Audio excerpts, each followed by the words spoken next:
Bonjour à tous, donc on va voir l'Église, la 4e partie. Donc dans l'évangile de Jean, chapitre 15, verset 1er, Jésus dit « Je suis le cep, je suis le véritable cep, et mon Père est le vigneron. Tout sarment, donc Jésus il retranche tout sarment qui est en moi et qui ne porte pas de fruit. Et tout sarment qui porte du fruit, il émonde, afin qu'il porte encore plus de fruits. Vous êtes déjà purs à cause de la parole que je vous ai enseignée. Demeurez en moi, et je demeurerai en vous. Comme le sarment ne peut de lui-même porter du fruit, s'il ne demeure pas attaché au cep. Ainsi, vous ne le pouvez pas non plus si vous ne demeurez pas en moi. Je suis le cep, et vous êtes les sarments. Celui qui demeure en moi et en qui je demeure porte beaucoup de fruits. Car, hors moi, vous ne pouvez rien produire. Il est temps que les enfants de Dieu se réveillent pour revenir à la vérité, à l'obéissance de Christ, et qu'ils parlent selon la vérité. Jésus dit, demeurez en moi. Il ne dit pas demeurer dans l'église. Parce que quand on parle d'église, automatiquement les gens ils pensent à un bâtiment. Ce n'est pas dans un bâtiment. Comme si c'est important de se retrouver dans un bâtiment. C'est complètement faux. Il faut être en Jésus. Dans l'église, c'est choquant ce que je vais vous dire maintenant. Accrochez-vous bien, écoutez bien.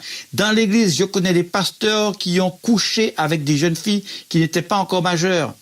Dans l'église, je connais des gens qui ont volé, des pasteurs qui ont volé, des enfants de Dieu soi-disant qui ont volé, des gens qui prophétisent, qui ont menti sur leurs frères, menti pour se donner de la valeur, menti pour qu'on puisse dire que ce sont des gens qui ont l'Esprit de Dieu. Dans l'église, ce que vous appelez l'église, vous êtes tellement attaché à l'église, vous avez oublié complètement quelqu'un qui est mort pour voir la croix. Il s'appelle Jésus. Ça, c'est un problème. Ça, c'est un gros problème capital. Et le diable se sert de l'église, c'est-à-dire du bâtiment. Je ne parle pas du corps de Christ, hein, parce qu'on a mal compris ce que ça veut dire l'église. On a compris l'église, il faut se retrouver avec des frères et sœurs. Et tant que tu n'es pas avec les frères et sœurs, tu ne peux pas sentir la présence de Dieu. Mais dites-moi, je suis tout seul ici dans mon studio d'enregistrement. Mais quels frères et sœurs qu'il y a? Il n'y a pas ni frère ni sœur. Je suis seul. Et je ressens au fond de mon cœur l'amour de Dieu. J'ai besoin d'être avec des frères et sœurs pour ressentir l'amour de Dieu. Et est-ce pour autant je vais m'éloigner des frères et sœurs? Mais dites-moi, les frères et sœurs, je suis obligé de les retrouver dans un bâtiment. On ne peut pas se retrouver près d'une rivière, en pleine savane, dans un champ, dans une forêt. Jésus serait-il obligatoirement obligé d'aller dans une église parce que c'est vous qui l'avez décidé, parce que c'est vous qui commandez Dieu? Mais dis-moi, tu ne commandes pas Dieu. Dieu, c'est lui qui te commande, c'est lui ton maître. Jésus dit, vous m'appelez maître et Seigneur, je le suis. Jésus te dit, je le suis, il est ton maître. C'est lui ton maître. Alors il est temps que les enfants de Dieu revenez à la parole de Dieu. Alléluia. Dans 2 Chroniques chapitre 6 verset 10, Salomon dit, Yahweh a accompli la parole qu'il avait déclarée. J'ai succédé à David mon père et je me suis assis sur le trône d'Israël, comme Yahweh l'avait dit. Et j'ai bâti cette maison au nom de Yahweh, le Dieu d'Israël. J'y ai mis l'arche où est l'alliance de Yahweh, qu'il traita avec les enfants d'Israël. Vous voyez? J'y ai mis l'arche où est l'alliance de Yahweh. Il a mis l'arche. Où est-ce qu'il a mis l'arche? Il a mis l'arche, l'endroit où se trouve l'alliance de Yahweh. Donc c'est Yahweh qui commande. Yahweh, l'Éternel, le Dieu vivant, le Dieu créateur, le Dieu tout-puissant. C'est lui, c'est sa présence que vous devez rechercher. C'est pas un bâtiment. Il faut rechercher la présence de Dieu. La présence de Dieu. Il dit que là où 2 ou 3 sont assemblés à mon nom, je suis au milieu d'eux. C'est là que se trouve la présence de Dieu. Je vous dis, il vaut mieux être peu et dans un environnement où il y a des gens sincères, ou être en grand nombre où il y a des gens qui sont mal habillés, où vous voyez leurs fesses, où vous voyez qui sont mal habillés, hein, et vous dites ça c'est une église. L'église, il faut avoir du respect pour Dieu. L'église, tu t'habilles convenablement, correctement. Tes beaux vêtements-là, je m'en moque, je n'en ai pas besoin. Tout ce que j'ai besoin, c'est de ne pas voir les parties de ton corps qui sont réservées pour ton mari. Voilà. Une église, c'est un endroit où il y a des gens qui se respectent, qui s'habillent respectueusement. Et oui, ça ne veut pas dire qu'il faut s'habiller de façon à couvrir son corps et puis être comme un clochard, forcément. Vous devez vous habiller propre. Et profitez maintenant, si vous avez vu un clochard, pour pouvoir l'habiller aussi. Parce qu'il faudrait que nous manifestions l'amour. Si tu dis qu'il faut obligatoirement être à l'église, à quel moment iras-tu dans la rue pour subvenir aux besoins des pauvres? Parce que les pauvres ne sont pas à l'église, ils sont dans la rue. Ah, tu dis, tu passes tout ton temps à l'église. As-tu été dans la rue pour voir les malheureux? Jésus va te dire, j'étais pauvre et tu ne m'as pas visité. Et tu vas dire à Jésus, quand avons-nous vu étant pauvre? J'avais faim, mais vous ne m'avez pas donné à manger. Et tu diras, quand avons-nous vu avoir faim? Dans la rue, pas dans l'église. Dans l'église, la plupart des églises aujourd'hui, 95% des églises aujourd'hui, ce sont des lieux d'abomination où il y a un concours de vêtements, mes amis, où les gens sont super bien habillés. Mais derrière ces vêtements-là, il y a des cœurs remplis d'adultère. Il y a le mari qui a passé toute la semaine à coucher avec d'autres femmes. Il y a la femme qui a trompé son mari. Il y a des gens qui ont montré leur corps, qui n'ont pas de respect. Voilà, il y a du vol, il y a du mensonge. Je ne vous dis pas ça là pour vous dégoûter de la présence de Dieu, c'est pas ça. Je vous dis cela pour ne pas regarder l'apparence qui est trompeuse. Parce que l'Église aujourd'hui est devenue une apparence trompeuse.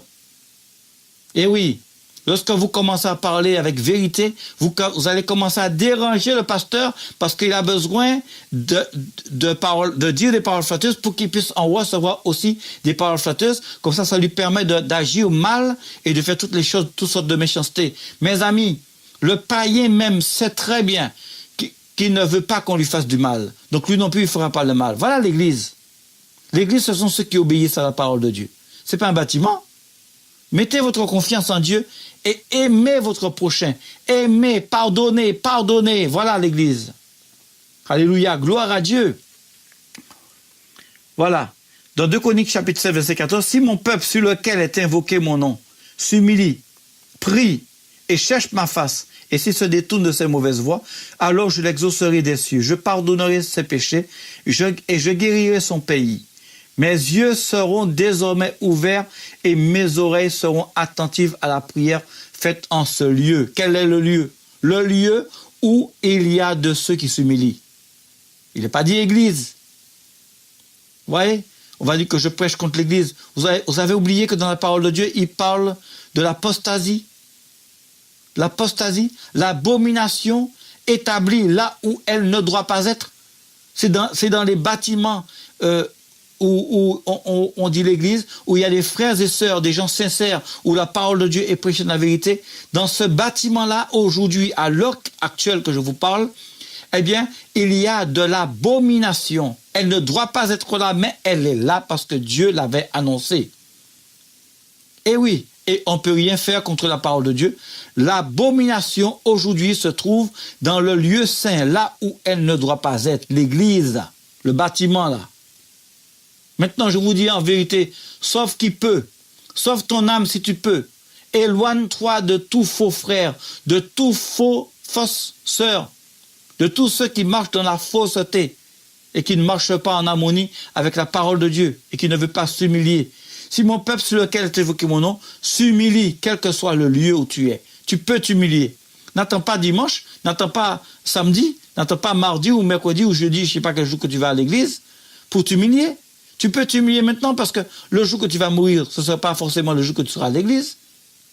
Et maintenant, les églises sont devenues de plus en plus corrompues, mes amis. Il y a de la colloquette sauvage, selon la parole de Dieu. Ça veut dire qu'il y a les mauvais enseignements, mauvaises doctrines qui vous éloignent de Dieu.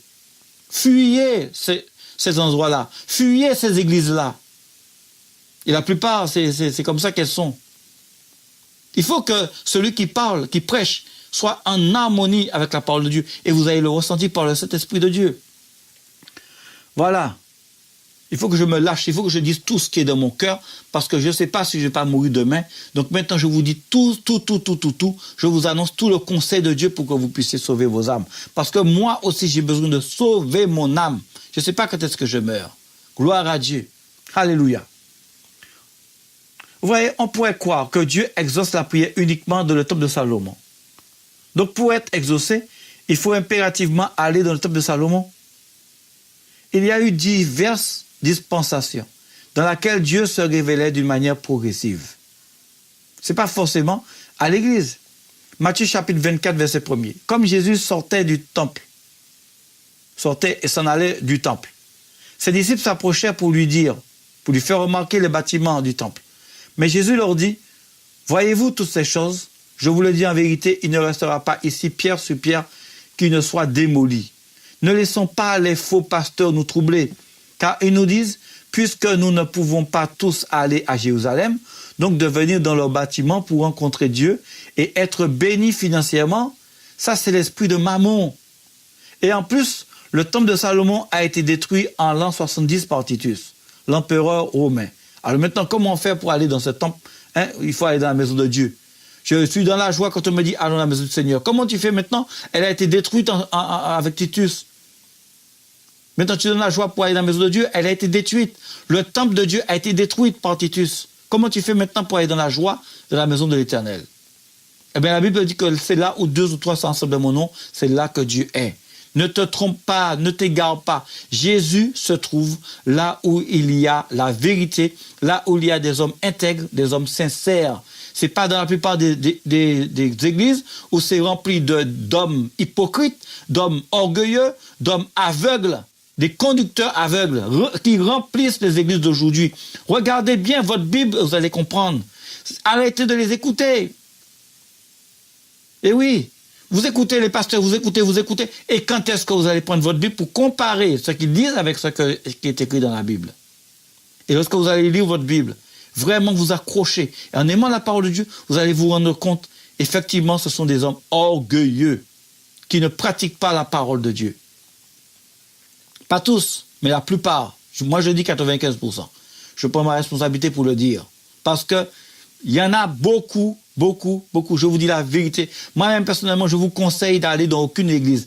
Il y a trop d'hypocrites, trop de menteurs. Donne ta dîme, tu seras béni. Ce sont des voleurs qui veulent prendre votre argent pour s'enrichir, pour se remplir les poches et pour rouler de grosses belles voitures, avoir de grosses belles maisons et passer tout leur temps dans l'avion à voyager. Et vous, quand est-ce que vous allez partir en voyage? Quand est-ce que vous allez prendre l'avion? Quand est-ce que vous allez pouvoir partir en vacances tranquillement? Alors que les pasteurs, ils sont toujours en vacances. Ils font quoi comme travail? Oui, mais tu sais, ce sont des gens qui sont toujours occupés à prier pour les malades. Ah ouais, tu es sûr? Moi, je crois pas. À force qu'il y a des malades comme ça, qui passent le temps à prier, je crois pas. Parce que moi, je les vois avec leurs belles voitures là, en train de se balader à droite et à gauche. Mes amis, ça fait mal au cœur. Surtout, ça fait mal de savoir que vous continuez encore à aller dans les églises en croyant que c'est là que se trouve Dieu.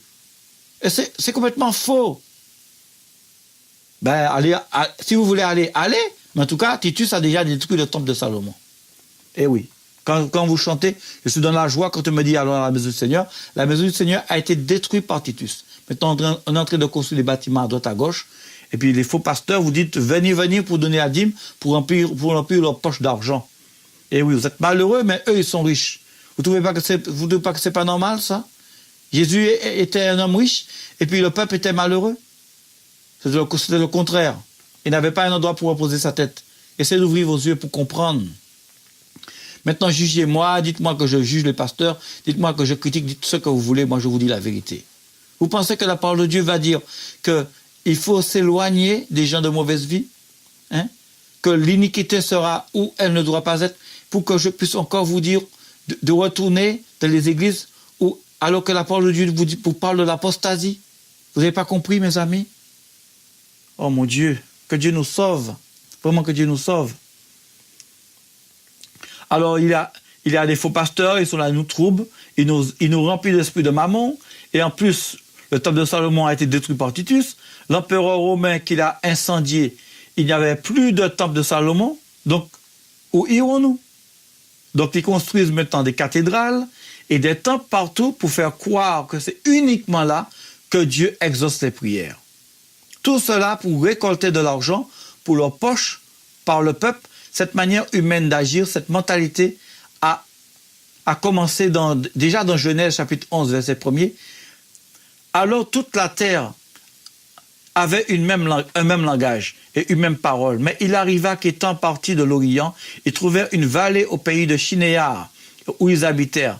Et ils se dirent l'un à l'autre, allons, faisons des briques et cuisons-les très bien au feu. Et la brique leur servit de pierre et le bitume leur servit d'argile.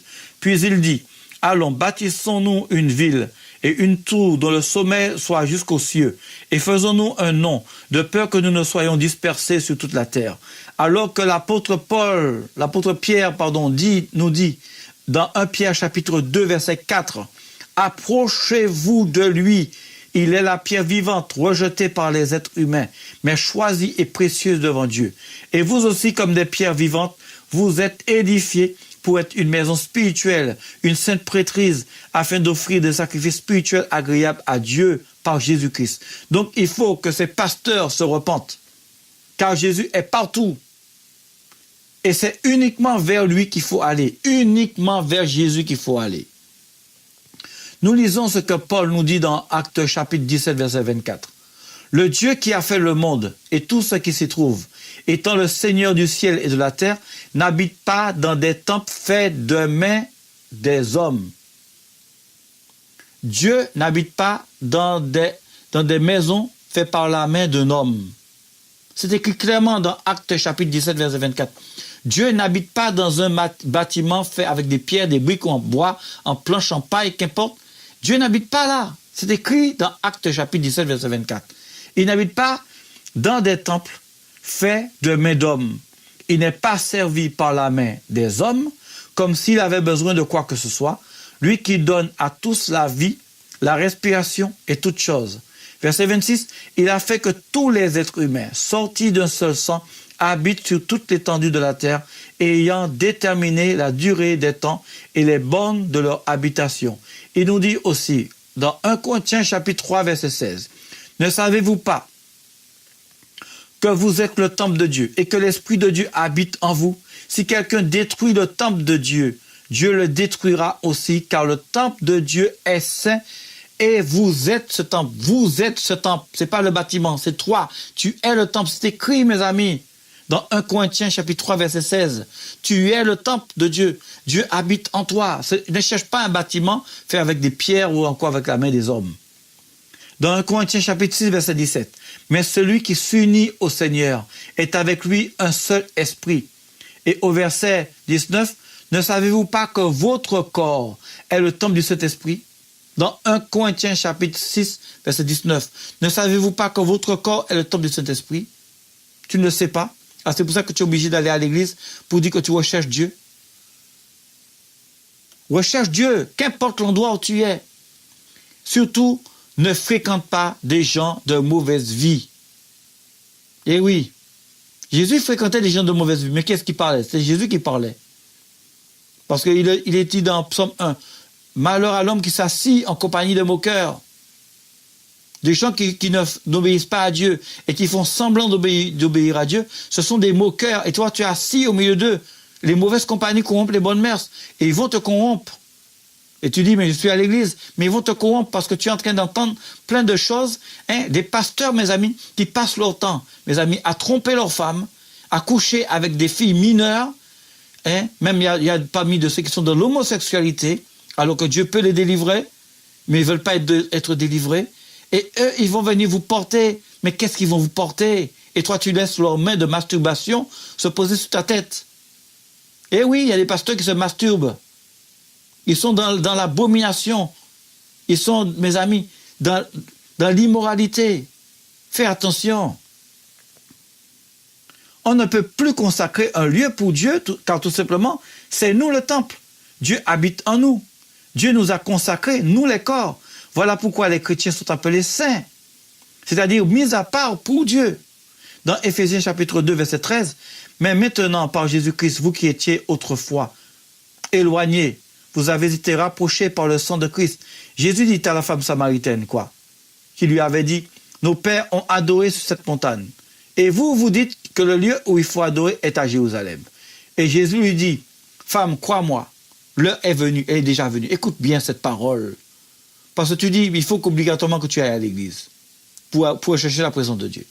Crois-moi, l'heure vient où ce ne sera ni sur cette montagne, Garizim, ni à Jérusalem, Zorobabel, la maison de Zorobabel, que vous adorerez le Père. Vous adorez ce que vous ne connaissez pas. Nous adorons, les Juifs, nous adorons ce que nous connaissons, car le salut vient des Juifs. Mais l'heure vient, et elle est déjà venue, où les vrais adorateurs adoreront le Père en esprit et en vérité. Car ce sont là les adorateurs que le Père demande. Dieu est esprit, et il faut que ceux qui l'adorent en esprit et en vérité. Je suis convaincu que je suis en train de consoler le cœur de quelqu'un qui se sentait mal, qui se sentait malheureux, parce qu'il se sentait obligé d'aller à l'église pour être béni. Alors maintenant, tu es délivré, d'accord? Dieu est partout, et le temple de Dieu, c'est toi. Tu es le temple de Dieu. Alléluia, gloire à Dieu. Merci Seigneur. Tu vas peut-être souffrir. Ton corps, faut pas faire attention à ton corps. Ton corps n'ira pas au ciel. C'est ton âme qui ira au ciel et tu auras là-haut un corps incorruptible. Parce que ce corps mortel va revêtir l'immortalité et ce corps corruptible va revêtir l'incorruptibilité. Donc pour cela, n'aie aucune crainte, n'aie aucune peur. Dieu est avec toi. Alléluia, gloire à Dieu. Merci Seigneur. Eh bien, vous adorez ce que vous ne connaissez pas. Le salut vient des Juifs. Dieu est esprit. Il faut que ceux qui l'adorent en esprit. Le fonctionnement des églises. Il faut adorer Dieu en esprit et en vérité. Alléluia. Il faut être vrai. Alors, c'est quoi le fonctionnement de l'église? Je parle du fonctionnement des églises aujourd'hui, selon l'homme, bien sûr. Tous ces bâtiments, la plupart là, que vous voyez comment ça fonctionne. Eh bien, elle contredit littéralement la parole de Dieu. Car la plupart de ces hommes qui se disent aujourd'hui pasteurs font comme Pharaon. Et nous le voyons de la fausse doctrine, selon la mauvaise compréhension de la Bible, en ce qui concerne la dîme. C'est quoi la dîme? Encore un autre problème. Nous allons voir la dîme. Voilà. Ce serait bien qu'on parle un peu de la dîme aussi. Donc je vais faire une autre vidéo pour parler de la dîme. Parce qu'il y a aussi les lois cérémonielles. Voilà, il y a tout ça à voir. Et ça, c'est merveilleux à voir, mes amis. Gloire à Dieu. Je vais m'arrêter là. Que Dieu vous bénisse. Et je suis content de savoir qu'il y a de ceux qui écoutent et qui se sentent délivrés. Rentre Jésus dans ton cœur. Il te dit, il frappe à la porte de ton cœur. Il frappe. Eh bien, ouvre-lui la porte. Jésus veut rentrer. Tu es un temple. Mais si Jésus n'est pas là, tu es un temple, mais vide, sans Jésus. Laisse Jésus rentrer dans ton cœur. Alléluia. Gloire à Dieu. Alléluia. Dieu est merveilleux. Amen. Allez, que Dieu vous bénisse.